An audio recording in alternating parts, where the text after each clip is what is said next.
right? So games have been used for centuries by people around the world, and they may all be different, but they all share one common feature. They are meant to be fun and help kids and help teenagers and help older people to develop motor skills or cognitive skills. And some of them may be appropriate for developing, hand-eye coordination. And others may be meant to be used for something to inspire or to engage learners to learn even more.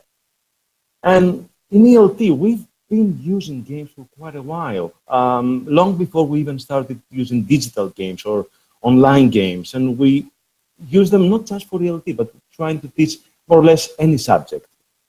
But when it comes to ELT, I think we have been very, very inventive. And I'm not sure if we have been more inventive than people teaching other subjects. We've certainly come up with a wealth of ideas on how to use games to teach the language. Or at least that's what we like to think. I mean, I'm not that sure. In reality, it seems like in many cases we are using the language to play the games. Now, some may say that ultimately there's no difference, right? The way we're using language. So what's the difference? But I'm not.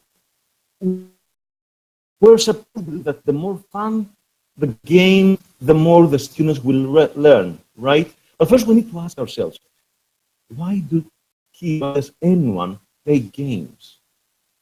Well, one of the main reasons is, of course, that they're having fun, and fun seems with no strings attached, right? So they offer a sense of achievement, or they give even weaker learners the opportunity to shine. And if they're part of a team, it also gives them a sense of belonging, which is really important in our social environment, right? It's a social activity, and if it is a competitive environment, then that in itself must be very satisfying.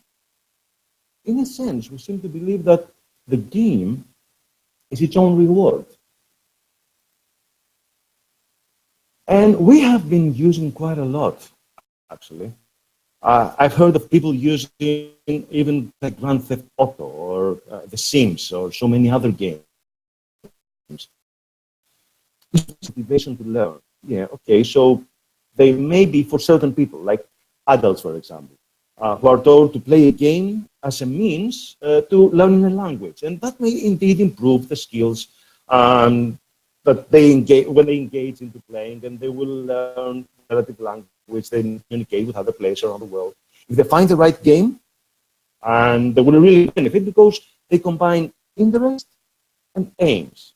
But their conscious motive, the reason why they're doing it, will still be to learn the language, using any means possible. In this case, the means is the game. Now, they have the intrinsic motivation, so it's the language that they want, and this is what they get through the game. So that means that those people will go on playing that game even when the thrill of the game is gone. But most gamers, most young learners, will not really do that. They want to play the game for the game. Any language will come as a byproduct of the game. And sure, they would learn an irrelevant language in the process, but if they lose interest in the game, they will lose interest in the language as well. So if the game becomes boring, the learning stops. Now, in the last decade, we've seen so many different games being considered the future of education. And I've seen that far too many times. So many times I think this future must have come and passed. One of these cases was Second Life. In quite an early study, back in June 2011, the one we can see on the slide, it's called Teaching in an EFL Program in Life, Students' Perspective and Implications. There were some very positive for me to read the conclusion of this study for EFL and EFL instruction. With the addiction, lesson plans, Second Life is poised to become a great supplement to EFL learning and instruction. In the exact words, one teacher, I see so much potential, it's so exciting. That was in 2011. The last link that you can see, it's from an article I found online in May 2017 by Cliff Lee, still on Second Life. It's called Who Still Hangs Out on Second Life, more than 500,000 people. And he says this, they tend to be on the older side, in their 40s, in their 50s. And to the author's personal estimate, 10 to 20% of these actually have physical or mental disability that makes it difficult to interact with the real world. The most well-known is a woman who just turned 90. She suffers from Parkinson, and she discovered that using Second Life has helped her with her symptoms. Okay, that's something to research, okay, to see how Second Life can help you with that. But so many people have invested their teaching methodology on using a game platform such as Second Life. And then came July 2016. And yes, I nursed it last summer. Many of you were out there playing Pokemon or thinking of amazing ways that would change the form of education and the future of education, and it was there. It was Pokemon Go.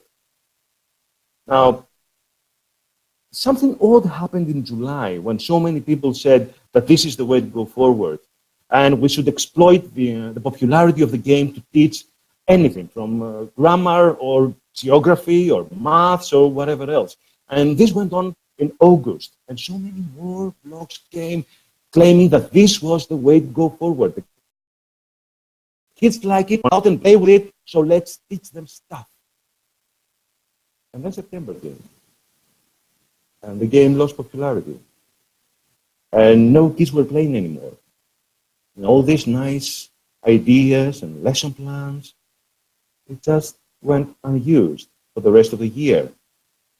It became to that point, to me at least, who I am, by the way, a Pokemon trainer myself, that we try to exploit the enthusiasm of students for a game, believing that we could instantly transfer that to the learning of a language. I'm not quite sure it works like that anymore. And then we have Minecraft. There's a new game, everybody's playing it, kids are playing it, and it seems that the case with Minecraft is slightly different. Here the students can create their own world for a specific lesson or for a theme. They can set up an environment that invites or engages the learner to explore more.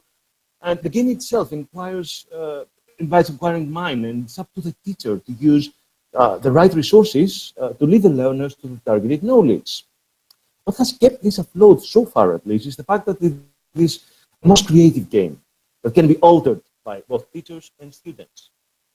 The question remains, though, for how long?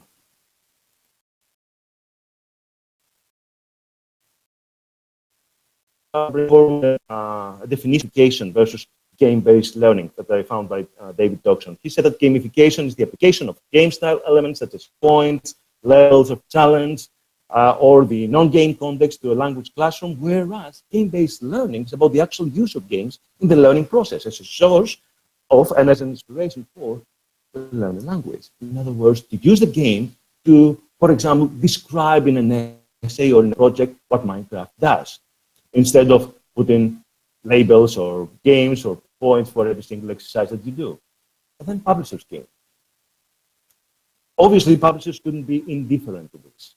So there are various learning management system platforms that have supported gamifications by adding points, badges, skills or levels of difficulty to the gameplay of their activities. And the idea usually is that if we add some game-like features to a non-gaming context, like multiple choice or fill in the gap, we instantly carry the students' love for gaming to the material that they are learning. Now, the misconception here, I think, is that we make the material relevant to the students if we exploit the inherent love for the game. But after a while, this tends to be a bit boring, or it's too much of a good thing. So even if this works, what you will do enrich their material by adding small video games through alongside their published materials. Ultimately, there must be a goal. There must be a reason. So we seem to think that because students love games, we can use them to adapt them for